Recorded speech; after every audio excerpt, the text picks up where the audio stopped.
De retour sur le plateau de la Tranche Info, place maintenant au focus. Et là, on est parti pour un débrief de la situation justement à Saint-Martin, compte tenu de la gestion de crise Covid-19. Et nous sommes en liaison avec le docteur Marc Thibault, qui fait partie d'un collectif de 15 médecins qui ont décidé justement de porter leur avis sur les décisions prises par la préfecture et l'Agence régionale de santé. Bonsoir, docteur Thibault. Oui, bonsoir. Bonsoir à tout le monde. Alors, pourquoi avez-vous décidé justement de former ce collectif très précisément? Quelles sont les décisions de l'ARS et de la préfecture que vous contestez? Alors en fait, on n'a pas vraiment formé un collectif. On est une quinzaine de médecins à avoir l'habitude de manger ensemble le premier mardi de chaque mois. Et là, mardi soir, lorsqu'on s'est réunis, on a dit bon là c'est trop, ça va trop loin. On n'est pas en guerre ni contre personne, ni contre l'ARS ou la préfecture, mais on a des patients en pagaille qui ne mangent pas, qui viennent nous demander du Fortimel, ça coûte une fortune à la Sécu parce qu'il n'y a rien dans les frigidaires, qui ne travaillent plus, parce qu'on a décidé d'une façon unilatérale de fermer la frontière sans tenir compte des conséquences. On nous a vendu la fermeture de la frontière comme étant une raison sanitaire. Bon, c'est pas vrai. Le lundi 27 juillet, Sylvia Jacobs, la première ministre hollandaise, dit « Ok, on est à la gorge, on doit payer les salaires de l'aéroport, on ne peut pas, on rouvre l'aéroport aux Américains samedi 1er août ». C'était déjà attendu, on le savait, mais elle avait le pouvoir de fermer, mais elle n'avait pas les moyens financiers de le faire. Le soir même, la préfecture nous dit « S'ils le font, on ferme les frontières ». Le lendemain, l'ARS dit « Recrudescence de cas à Saint-Martin à cause d'invasion de touristes américains ». Mais ils sont là que 4 jours plus tard. On s'est un peu moqué, on nous a vendu une soupe pour nous faire croire ça. Et après, on a accepté l'idée. Parce que c'est grave, le Covid, parce qu'il y a des gens qui meurent, il y a des gens en réa, donc on ne va pas dire n'importe quoi trop vite. On s'est donné un peu le temps. Mais fermer la frontière comme ça. Saint-Martin, il y a eu Irma il y a 2 ans. À Noël, on a loupé une saison touristique, il y a eu le PPRN, on ne va pas revenir là-dessus, c'est catastrophique. On a vécu comme toute la France et le monde entier les blocages de mars, avril, mai. Et chez nous, il y avait déjà les fermetures des frontières.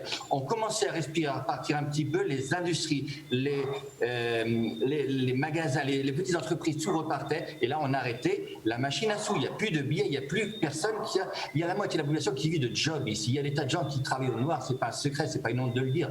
Et si on ferme la frontière, qui sont d'un côté ou de l'autre, c'est fini. Et là, en plus, il y a eu la petite goutte qui a fait déborder le vase. C'est l'interdiction pour les enfants d'aller à l'école. Ça a été monstrueux. Il y avait un de nos copains mardi soir, le matin, il va tous les jours faire les scanners pour le Covid, pour l'hôpital. Les gendarmes le connaissent par cœur. Il le laisse passer, il passe avec son fils, parce que c'est l'entrée scolaire. Le gendarme il dit hop, docteur, vous retournez déposer votre fils chez vous. On a des consignes strictes, aucun enfant du côté hollandais va à l'école. Il dit ok, c'est bon, vous n'avez pas de scanner aujourd'hui, je rentre chez moi, j'ai personne pour le garder. Bon, le gendarme a laissé passer, parce que les gendarmes, ils sont gentils, ils sont obligés de faire le travail qu'on demande de faire. Mais s'il vous plaît, il faut arrêter ce travail. Il n'est qu'une espèce de façon de gérer une difficulté qu'ont les dirigeants des deux côtés de la frontière à se parler. Je ne jette pas l'anathème, c'est pas mon métier, je ne fais pas de politique.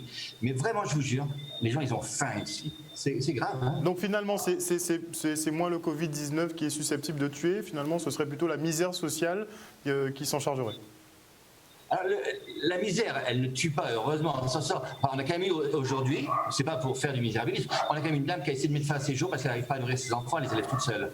Et des choses comme ça, c'est pas drôle et c'est pas du tout normal dans notre société, quoi. Le Covid tue de moins en moins, mais il reste une maladie grave, etc. Je veux pas parler du Covid parce qu'il faut quand même garder tout un tas de précautions, faut pas ouvrir tout. C'est clair, on va être prudent, on est des médecins. Mais ça ne sert à rien. Ça n'est que des règlements de compte internes. S'il vous plaît, les pauvres gens, ils n'ont pas besoin d'être dans vos histoires, Sylveria et Sylvie. Réunissez-vous, vous parlez plus, ça ne peut pas le faire. C'est pas comme ça qu'on gère des relations internationales, quoi. Donc pour vous, c'est plus une affaire de diplomatie. Ça pourrait être péjoratif. Ce sont 2 personnes respectables qui font bien leur métier. Mais s'il vous plaît, là, il faut reprendre un dialogue parce que c'est les plus petits qui payent. Et grave. Donc c'est une affaire vraiment de diplomatie entre la partie française et la partie hollandaise, mais pas une affaire de santé publique au final. Ah, mais absolument pas. Qu'est-ce que vous voulez que les Américains... Alors on dit les Américains, ils sont catastrophiques. Vous allez sur myflorida.com, vous faites coronavirus news, vous faites dashboard. Aujourd'hui, en Floride, 22 millions d'habitants, c'est-à-dire de la France, un tiers de la France, vous avez 6 à 20 décès par jour. Vous imaginez? Donc les Américains, ils sont comme nous, ils en sont sortis. Ils ont des milliers de gens Covid positifs, mais quand on vous met le truc dans le nez, Covid positif, vous l'avez peut-être depuis 45 jours, il y a 30 jours que vous n'êtes plus contagieux, vous ne l'avez peut-être même jamais été. Donc, c'est pas là-dessus qu'on fait une politique de santé publique. Mais j'ai un collègue qui l'a vu, la préfète, il y a 2 jours, elle a dit moi, c'est là-dessus que je m'appuie. Mais ils ont fait une réunion, la com et la préfecture, il y a 2 jours, pour dire comment ils allaient gérer médicalement la suite, comment ils allaient gérer l'arrivée des touristes, l'arrivée des Américains. Ça, c'est bien. Il n'y avait pas de médecin. Et non. Oh, j'ai parlé aux 3-4 médecins qui font le Covid à l'hôpital et à tous mes confrères. Mardi, je les ai appelés. Aucun n'a jamais été consulté pour savoir comment ça se passait au niveau local. C'est-à-dire qu'il y a peut-être des gens à Paris qui donnent leur avis. Madame Deluxe, par exemple, notre directrice de l'ARS, qui est une médecin, qui est une amie, hein, on mange ensemble, mais elle n'est pas là cette semaine. Donc, il y a des gens qui sont loin ou à Paris qui les aident. Et encore, s'ils posent une question à quelqu'un, ce dont je doute, parce qu'ils ont sorti à la réunion des confusions entre le Covid et la sérologie, entre le PCR et la sérologie, qui fait que c'est un peu inquiétant, quoi. C'est quoi? C'est une mauvaise appréciation? Ouais. C'est un manque de concertation avec les médecins? On ne comprend pas ce qui se passe puisque c'est vrai que... Il n'y a pas de concertation. Ouais, excusez-moi, il y a un décalage entre les paroles. Il n'y a pas de concertation. Je ne dis pas que j'ai envie, moi, ou que, etc. Il y a des médecins hospitaliers qui sont brillants, qui font très bien leur travail avec le Covid. Allez les voir, demandez-leur où on en est. Est-ce qu'il y a besoin de faire ça? Est-ce que ça a un sens de prendre ce risque social par rapport au risque sanitaire qu'on a aujourd'hui? On est tous unanimes, ça n'a pas de sens. Parce que de toute façon, en plus, il faut savoir une chose, la frontière. J'ai des copains qui vont en jogging maintenant travailler parce que c'est plus rigolo le matin. On croise des entreprises, par exemple, le cas rigolo. Les mecs, ils se baladent dans les brousses avec le poste à studio, le groupe électrogène et les tôles. Ça n'empêche pas les gens de travailler, d'aller d'un côté à l'autre de la frontière.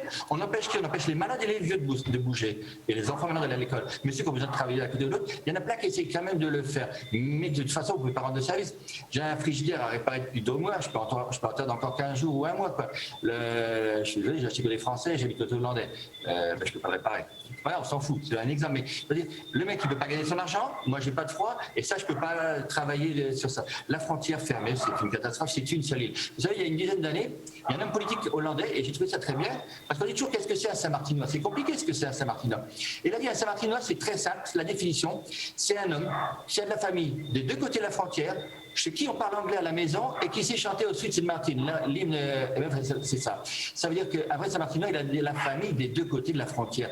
On ne peut pas couper Saint-Martin en 2. C'est utopique, ça fait des siècles qu'on a coupé. Quand on a oublié l'esclavage en 1848, les Hollandais ont attendu 15 ans pour l'abolir aussi. Qu'est-ce qu'ils ont fait tous les gens esclaves hollandais? Ils sont venus habiter là où je travaille, à Quartier d'Orléans. On a appelé ça French Quarter. Tout le monde est venu là. Puis après, on est reparti de l'autre côté. Mais en attendant, depuis, on a les 2 passeports. C'est ça, Saint-Martin. C'est la beauté, c'est le charme de l'île. On ne peut pas le casser, on n'y arrivera pas. On ne va pas mettre des frontières, on ne va pas faire un truc comme entre, je ne sais pas moi, la Pologne et la Russie, à la limite extrême de l'espace Schengen.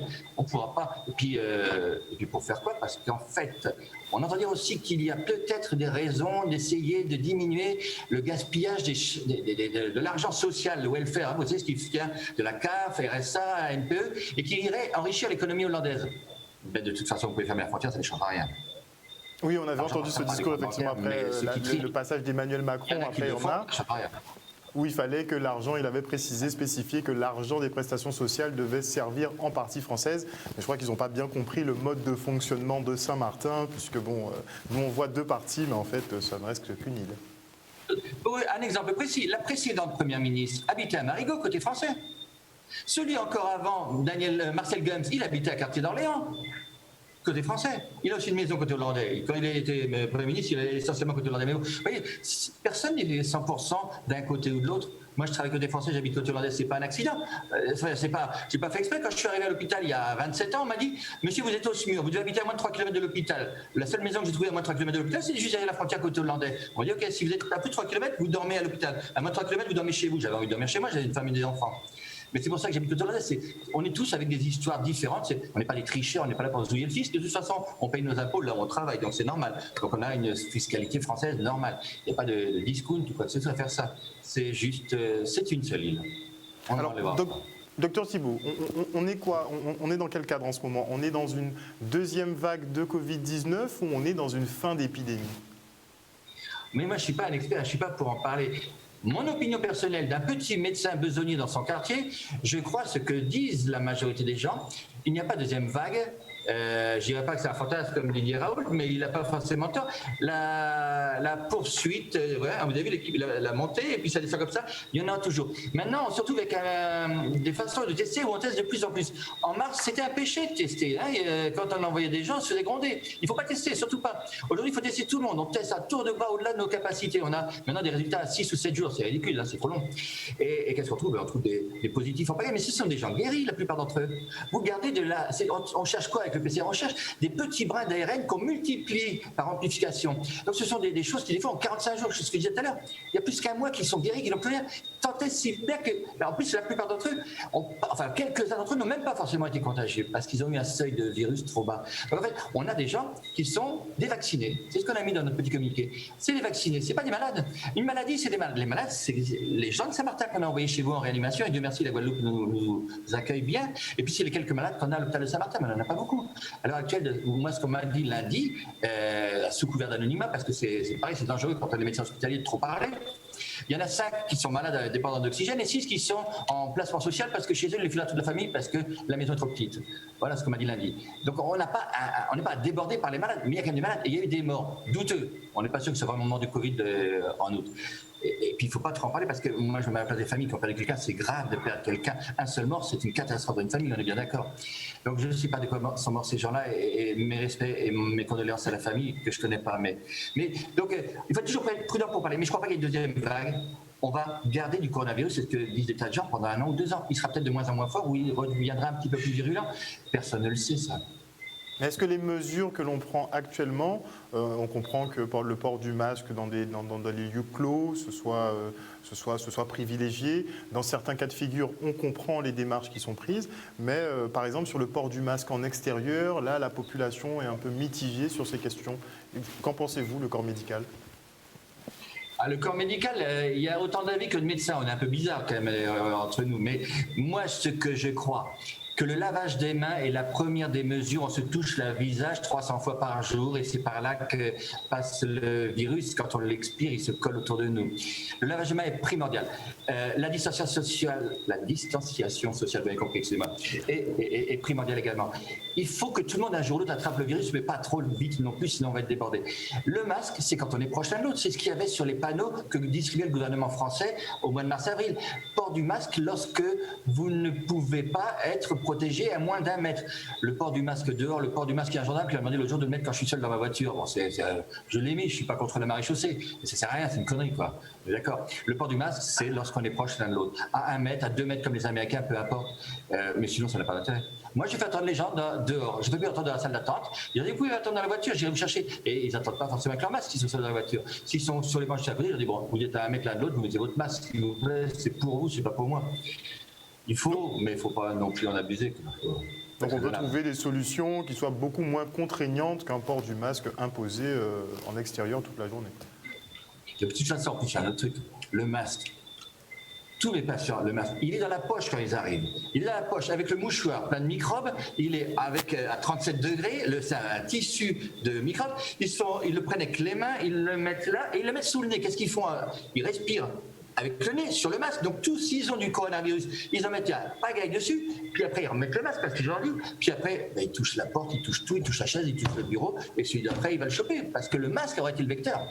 Mais il faut quand même porter le masque, hein. Mais il faut bien le porter, il faut le laver tous les 4 heures, et donc il ne faut pas obliger qu'il soit là tout le temps parce que sinon on se retrouve avec des petits microbes dans les poches, quoi.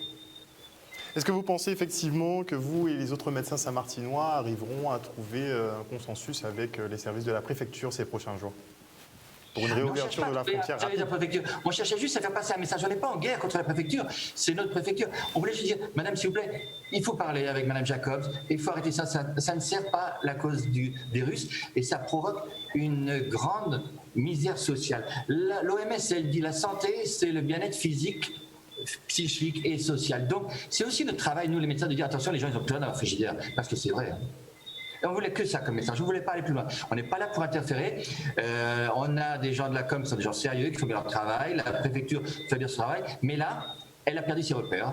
On est là pour lui dire, madame, il faut retourner dans les clous, il faut faire ce qui est important. C'est ça qui est important, c'est de se préoccuper des distanciations sociales dans les hôpitaux, dans les écoles, etc. Et n'empêcher pas les gens qui n'ont que ça pour survivre de travailler. Merci beaucoup en tout cas, docteur Thibault, d'être intervenu en direct ce soir. Merci beaucoup pour ces précisions. Okay. Une excellente soirée à vous. Bonne soirée. Au revoir. Bye.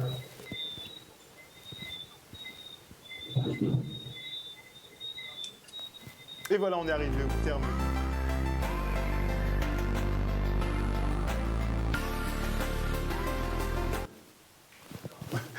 Vous avez vu effectivement ce petit entretien donc avec le docteur Thibault est terminé. Il sera disponible sur les réseaux sociaux. Sur le masque, je vous conseille d'écouter un peu les conseils qui sont prodigués au niveau du masque. Et pour la suite, eh bien, on se retrouve demain à partir de 18h30 pour une prochaine tranche info. Et ne vous inquiétez pas, on va s'arranger pour que monsieur Omotunde Kalala revienne sur le plateau dès la semaine prochaine. Ne vous inquiétez pas. Une bonne soirée à vous. On se retrouve demain.